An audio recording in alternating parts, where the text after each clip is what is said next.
So, my key term is logos, which is defined as logic or reason.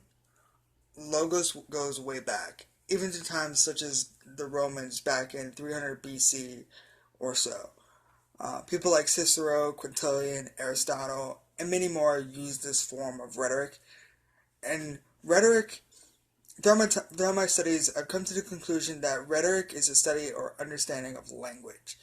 So basically, uh, how we speak, how we use that, where we do it, the different forms of it, where it's divided into, things like that.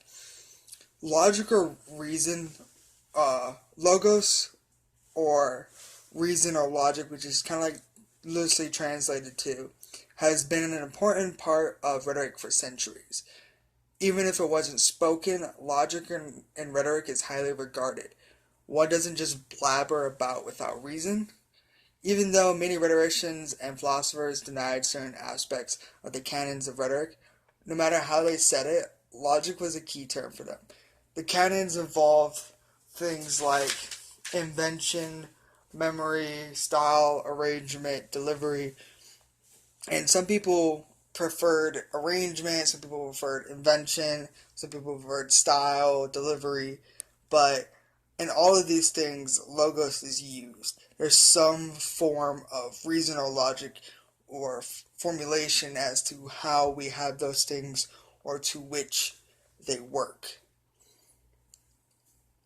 Logos can be used in everyday discourse and even in a professional environment, such as like in regular talking, conversation, talking with your peers, your colleagues, your friends, your family.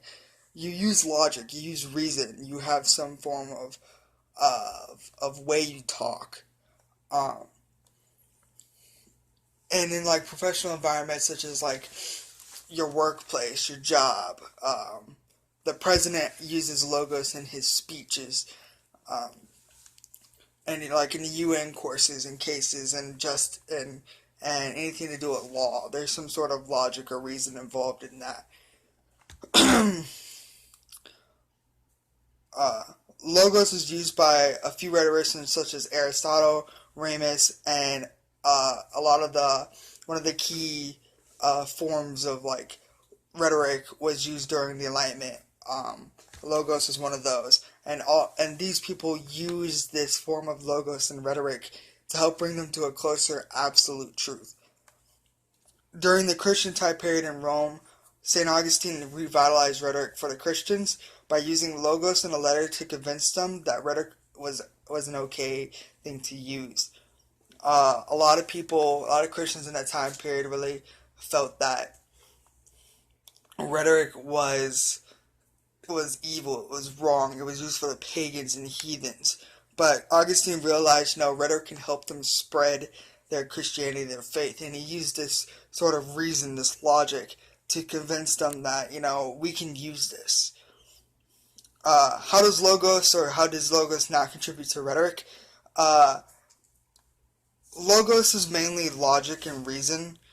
It contributes to rhetoric by bringing in a format of discourse. So, just generally broad sweeping term, we have a certain format and way that we talk in rhetoric, and logos is a part of that. We don't just, like I said before, like I mentioned earlier in the video, we don't just have we don't just blabber about. We have some sort of like format we use. What is its like strengths and weaknesses? Rhetoric, its strength it has been seen widespread use throughout time. It has been changed and added to throughout the centuries, but it's really stayed the same, and that's important when it comes to it. Its weakness is that it's solely reason and logic. It doesn't have anything else. It's just how we understand it and how we use it. It's just that. It has nothing else to its name. It can be obscured because in early years, what has truly been defined as logic and reason? It was really just what people thought or said. So I hope that you really learned something from this. And so yeah, thank you for watching, and I hope you have a great day.